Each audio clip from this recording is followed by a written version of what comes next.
companies have been shifting digitally for quite some time. But with recent events, however, many have been catapulted into this space. Joining the discussion today on Thursday, May the 8th, 2020, is Lee Hackett, the CEO of BluprintX. Lee's going to discuss how the successful digitalisation of their business has helped them become more relevant in their sales and marketing processes. So, ladies and gentlemen, another week, another podcast. This is Colin Day, Managing Director for EMEA at Oktopost. This week, I'm joined by a good friend of mine and a good friend of the company, Lee Hackett, the CEO from BluprintX. Lee, welcome to the show. Hi, Colin. Yeah, no, thanks. And thanks for having me on.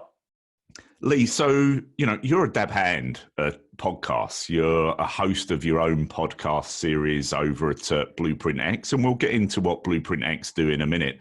But your series is called The Level Up, if I'm not mistaken. Is that correct? It is, yeah. How long have you been doing that?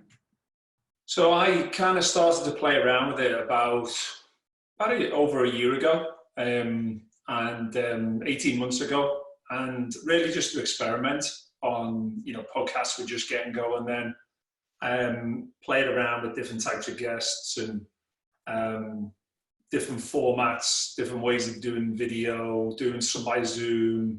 And I think, podcasts are now an established channel, medium, which has grown massively. But and it's a definite interesting time at the moment to be doing podcasts for sure.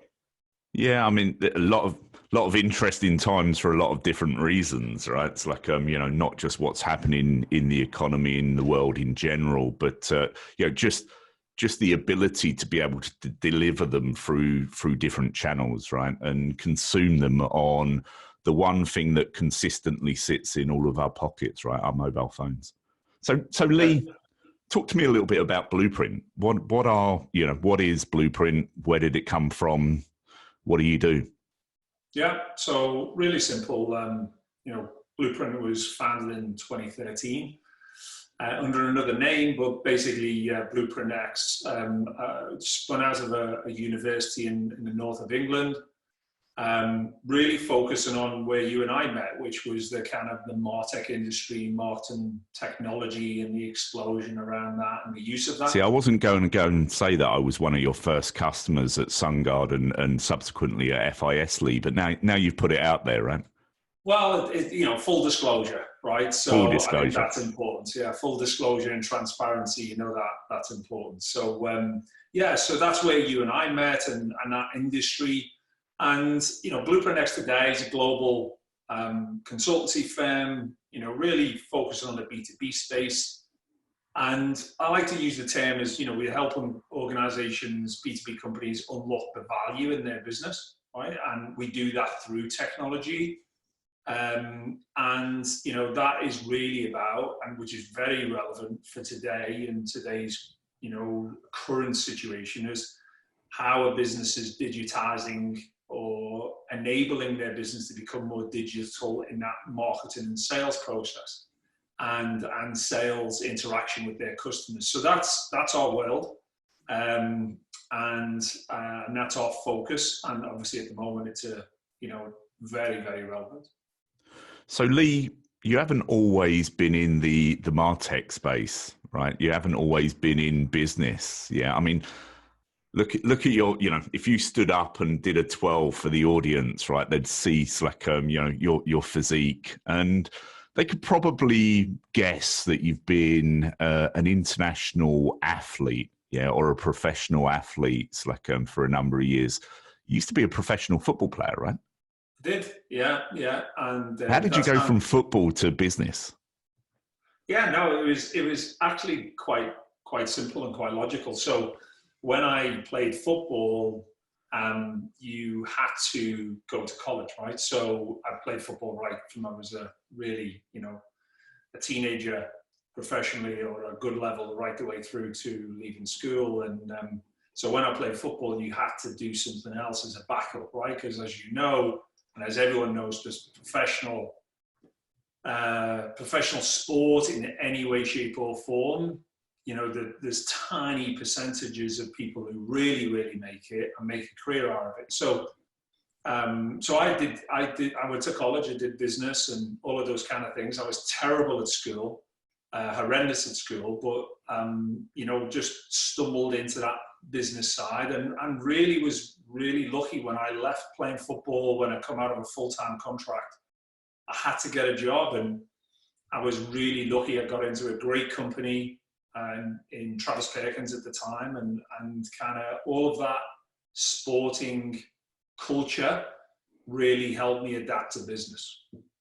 And also, playing a team sport, you have to be part of a team, right? And I know you very well, right? And I know the team that works for you, and that's something that you bring out, like in the culture of the Blueprint organization, right? It's all about the team. It's not about one individual. It's about that teamwork. But coming from a sales and marketing, or working in the sales and marketing industries, like with the B2B customers that Blueprint has, disruption's not something new to a sales and marketing organization, right? So, what we're experiencing today in the current climate with the COVID-19 issues that, is quite frankly seeing the traditional models of work from an office being ripped up and everyone working from home. What you've seen and what you've practiced across your career, what lesson do you think you've learned that you can bring to today's uncertainty to help your staff and your customers through those times of disruption? Yeah, I think from a perspective of, it's a great question. I think that, if we look at a lot of businesses now, what they're facing with, and, talking to clients daily, this is what is, there was a shockwave, right? So everything happened super quick, right? It was on the horizon, but it's happened super quick. It's not happened over a longer period of time. And I think everyone's now in that adjustment phase. So from a point of view of how do we get everyone set up from home? And I think for me, to go back to your question, planning is everything in these scenarios, right? Being cool under pressure, showing leadership, being responsible for the collective, being, caring, making sure employees come first. Health obviously is the massive priority, but after that, businesses need to function. They need to continue to function, right? Wages have got to be paid. Businesses have still got to do business, and the planning of that, the leadership of that. And I think that what this has given, and this comes back to my sporting background, I've always been able to deal with adversity relatively well. And I think that's just because, although this is an extreme situation of that, although I think that's because I was exposed to it so much in my career early on, right? It had to figure things out, and you were constantly under pressure. And I think that's key at this stage is, and this is what we've been talking about internally, is how can we lead, right? As a business, and what do we need to do? What do we need to sacrifice to lead? And that's a completely different mindset than, how are we just reacting to the situation?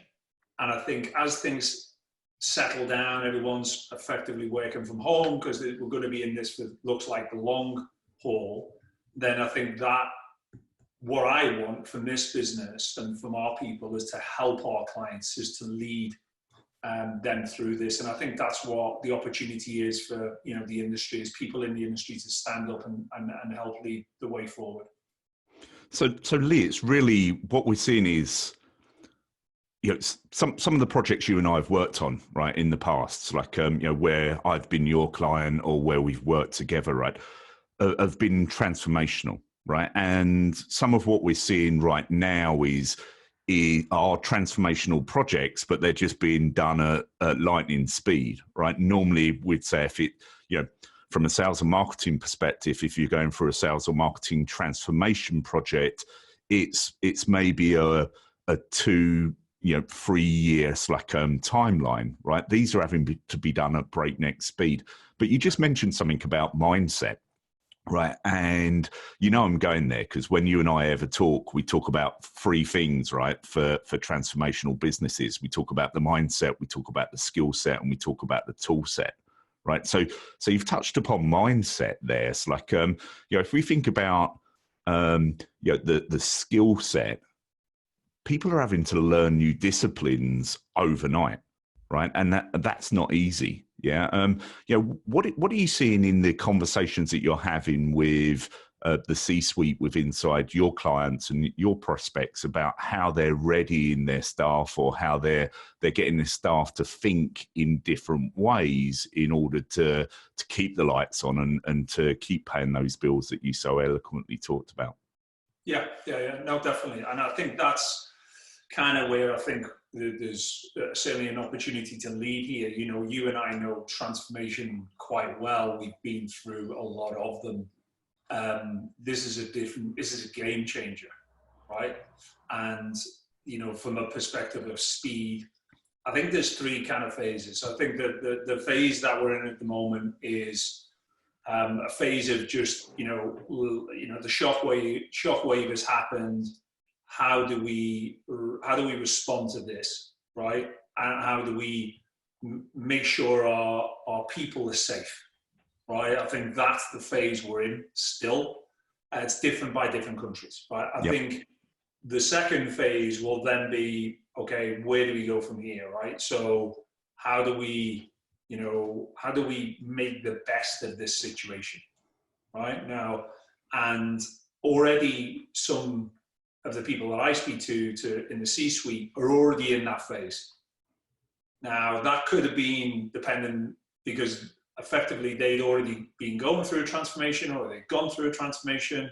They may have had, automated workflows, right? Or workflows that are online that everyone can follow, right? Which makes it a lot easier if you have that kind of facility now. Or your social channels are established, because that's the amount of conversations recently I've had about social media is 10x, right? Because customers are really focused on how do we communicate with our customers more, right?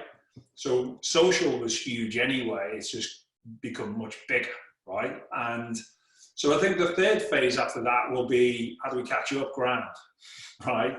Yep. Is because, and this is a cynical way of looking at it, but I think it's the reality is, look, everyone's got budgets, right, for the year. Hopefully, set the medical side, put that aside a minute. Hopefully this is a short-term shock, and we, maybe just for Q2, we come out of that, whatever that coming out looks like, and then in H2, we've got to make up that ground. Yep. And again, I'm already having conversations around, okay, we're probably going to have to make up the ground. How are we going to make up that ground? And I think that's the 3 phases that I kind of see this playing out in. But who knows?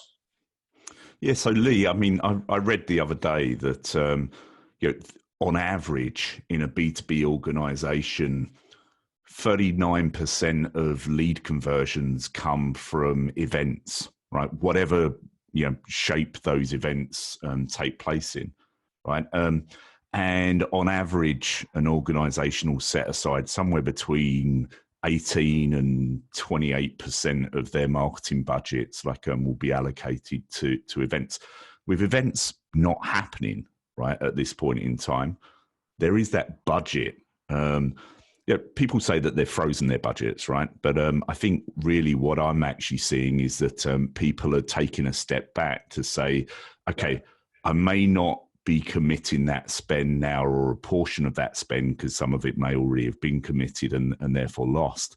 But can I take that budget and do something else with it? Can I do something different with it? Can I invest it in, the third element there that we talked about, right? Technology to assist. Could I invest it in maybe social media management or social advocacy programs in order to keep the brand alive, yeah, as we're going through, you know, this time of transition. Is that what you're seeing? Are you hearing that from your clients? Definitely, right. So, you know, just simple, you know, really practical. Pretty much every client now is, shifting to online events, right? Obviously, Yep. Social is heavily tied into that. So, and I think that's just the reality of it. I don't think we'll see. It's interesting. I don't think. Some people have said to me the event industry will be, completely radicalized forever. I'm not sure about that. I think face-to-face events will always be there and they'll play a part. But I think from a point of view, certainly for this year, that's going to be unbelievably difficult. I think it's just what it's doing, Colin. This whole thing will just accentuate the shift to digital, right? Right. And what we'll probably see is events being now live streamed as an option and face-to-face. And you can choose, right? And some events will work better that way. Some events will maybe, smaller events will probably, maybe become more common. But I think that's definitely the shift now. This will just accentuate that. And that's what I'm seeing is, you're right. I'm not exactly seeing budgets frozen. What I'm getting is, look, we need to continue to trade, right? No one's shutting up shop. Governments, I think, have done a generally good job on supporting business. And so that means that hopefully we can just press the pause button and everything just springs back up as good as, or as close to easy can get it. So I think from a point of view is people are saying that, okay, we now need to reallocate budget. How are we thinking about it?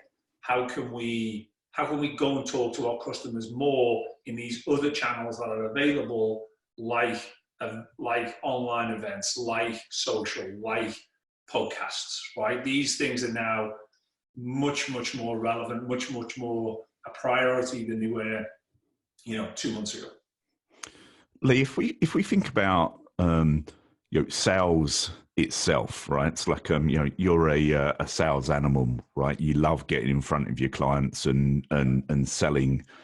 You do it as a consultative sale. You do it as a social sale, right? You're big on social media, so therefore, like social selling is something that's within inside your culture and DNA.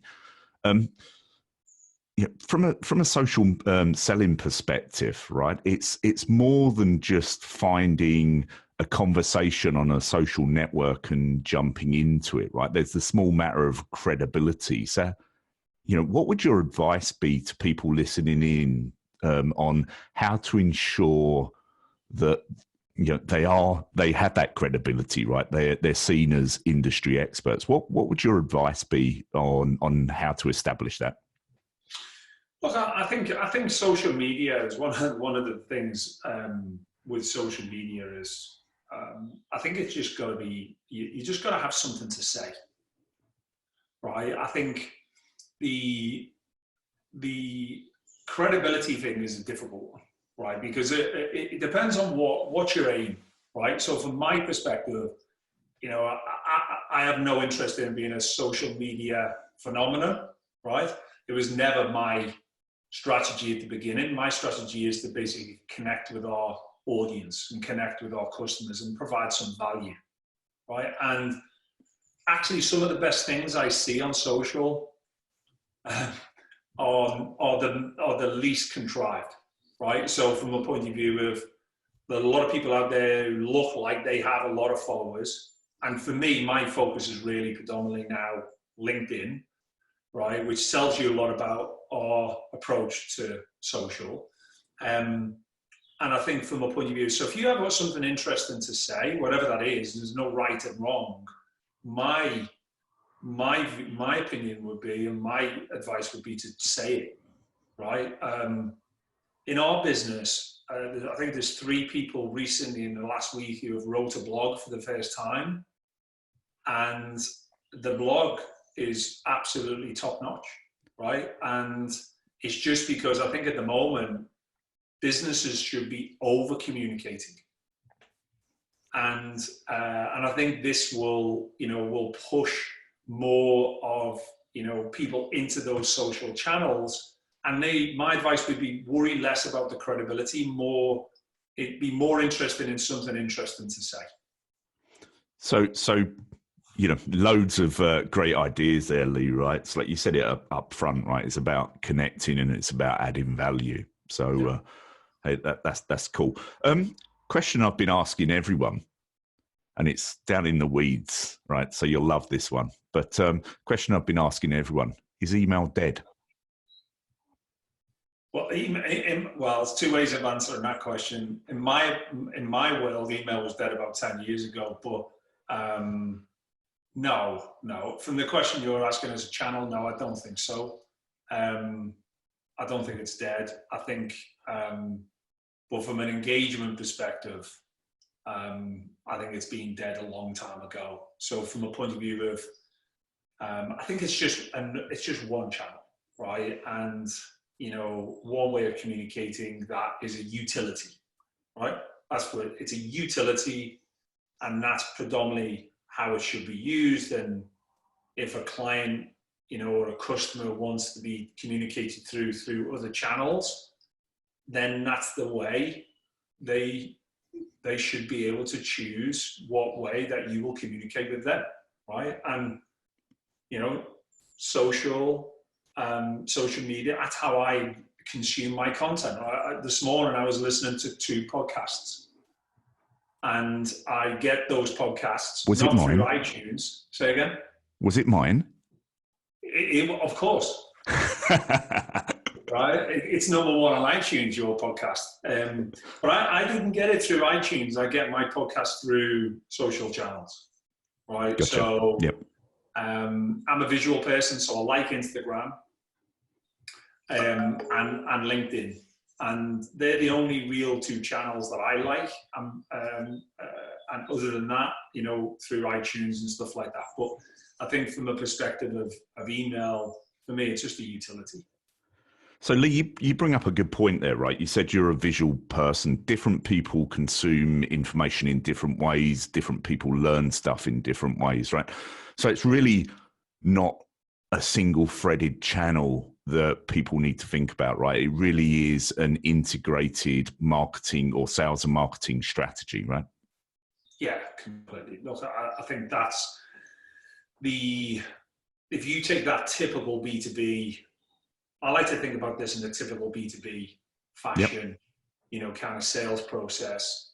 The client wants the information when they want it, right? So they should be able to go on to a particular channel. You don't have to be available on every channel, but this is how you can absorb information. That information should be consistent. It should tell a story which is hard, about the business, about the people in the business, and social plays a big part in that. But effectively, you should be able to.